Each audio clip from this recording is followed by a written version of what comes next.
और पीएम के एक अहम अंतर्राष्ट्रीय दौरे की बात करते हैं। पीएम नरेंद्र मोदी एक बार फिर से अमेरिका के दौरे पर जाने वाले हैं और अब से कुछ ही घंटे बाद पीएम मोदी अमेरिका के लिए रवाना भी हो जाएंगे। अमेरिका में पीएम मोदी का ये 3 दिवसीय दौरा है और इस दौरान प्रधानमंत्री कई सारे कार्यक्रमों में शिरकत करेंगे, लेकिन उनमें से सबसे अहम है क्वाड और यूएन में समिट ऑफ द फ्यूचर। ये 2 कार्यक्रम जिसके लिए पीएम यहां पहुंच रहे हैं, इनमें शिरकत प्रधानमंत्री को करना है।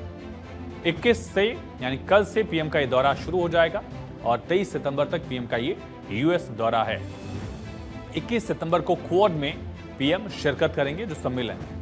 क्वाड की मेजबानी इस बार यूएस कर रहा है, खुद प्रेसिडेंट बाइडेन इसकी मेजबानी कर रहे हैं। और 22 सितंबर को यानी अगले दिन पीएम न्यू जर्सी में भारतीय समुदाय को संबोधित करेंगे, जैसा पीएम अब हर दौरे में भारतीय समुदाय से मुखातिब होते हैं। और 23 सितंबर को यूएन में, यूनाइटेड नेशन में समिट ऑफ द फ्यूचर कार्यक्रम में प्रधानमंत्री पहुंचेंगे और इसे संबोधित करेंगे। दौरा बेहद अहम है, क्वाड भी और यूएन भी। क्वाड सम्मेलन का आयोजन वेलिंगटन में होगा, जो बाइडेन का ही होम टाउन है। और मोदी तीनों क्वाड देशों के साथ यानी ऑस्ट्रेलिया, यूएस और जापान, इनके नेताओं के साथ अलग अलग द्विपक्षीय वार्ता भी करेंगे। बायलैटरल टाइज भारत के इन तीनों मुल्कों से अच्छे हैं और आगे रिश्ते मजबूत हों, पॉलिसी मेकिंग को लेकर, अलग अलग पहलुओं को लेकर इस पर भी चर्चा की जाएगी। क्वाड शिखर सम्मेलन में इस बार के एजेंडे में कई अहम मुद्दे हैं, मसलन मिडिल ईस्ट, खास करके गाजा इजराइल वॉर, यूक्रेन में जो संघर्ष है, इस पर भी विचार विमर्श होगा, ऐसी उम्मीद है, एजेंडा ऐसा है। और इसके अलावा हिंद प्रशांत क्षेत्र में शांति और स्थिरता सुनिश्चित करने के लिए सदस्य देशों के बीच सहयोग बढ़ाने के तरीकों पर भी चर्चा होने की उम्मीद है। कुछ दिन पहले ही पीएम मोदी पुतिन और ज़ेलेंस्की दोनों से अलग अलग 1 महीने के अंतराल पर मिले थे और अब जो बाइडेन से मिलने वाले हैं। क्वाड का पूरा नाम क्वाड्रिलेटरल सिक्योरिटी डायलॉग है। क्वाड जैसा नाम में ही 4 छिपा हुआ है, इसमें 4 देश भी। कौन कौन से देश हैं?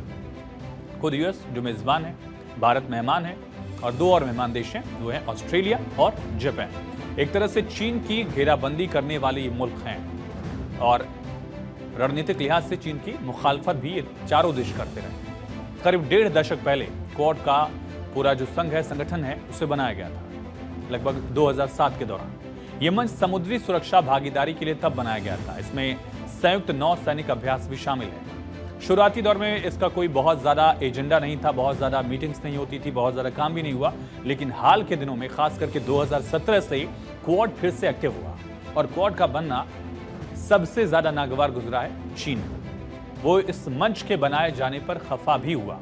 उसे अच्छी तरह से अंदाजा है कि क्वाड उस पर दबाव बढ़ाने के लिए ही बनाया गया था और इसी वजह से चीन इससे बहुत ज़्यादा खफा रहता है। क्वाड का अहम उद्देश्य क्या है, एजेंडा क्या है? समुद्री सुरक्षा को मजबूत करना, खास करके हिंद प्रशांत का मुद्दा भी इस बार एजेंडे में है। क्वाड की वजह से हिंद महासागर में भारत मजबूत हो रहा है, उधर जापान, इधर इंडिया, बीच में चीन। यूएस, जापान और ऑस्ट्रेलिया के संग संयुक्त नौसैनिक अभ्यास करता है भारत। इससे भारतीय नौसेना की कुशलता और क्षमता दोनों बढ़ती है। क्वाड सदस्य देश आर्थिक विकास और निवेश पर भी ध्यान केंद्रित करते हैं। कारोबार कैसे बढ़ाया जाए, नई तकनीक यानी न्यू टेक्नोलॉजी कैसे है, वो एक दूसरे से साझा कैसे की जाए, इस पर भी बातचीत की जाती है, चर्चा होती है। और सम्मेलन का मुख्य उद्देश्य खास करके इंडो पैसिफिक क्षेत्र में सुरक्षा, आर्थिक विकास और सामरिक स्थिरता को बढ़ावा देना है, ये माना जा रहा है। और पीएम इस बार इन तमाम मुद्दों पर इन देशों के प्रतिनिधियों से अलग अलग बातचीत भी करेंगे।